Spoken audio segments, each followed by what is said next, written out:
Solicito às vereadoras e vereadores que registrem seus votos.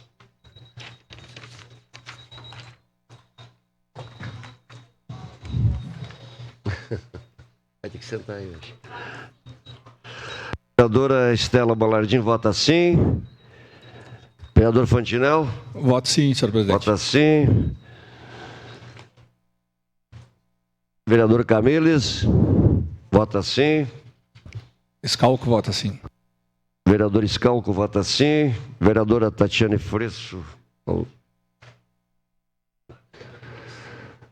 Vota sim. Vereador Velocino?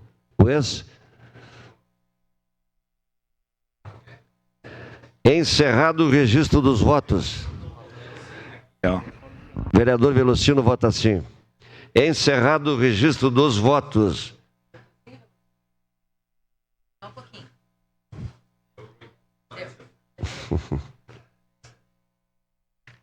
Em segunda discussão.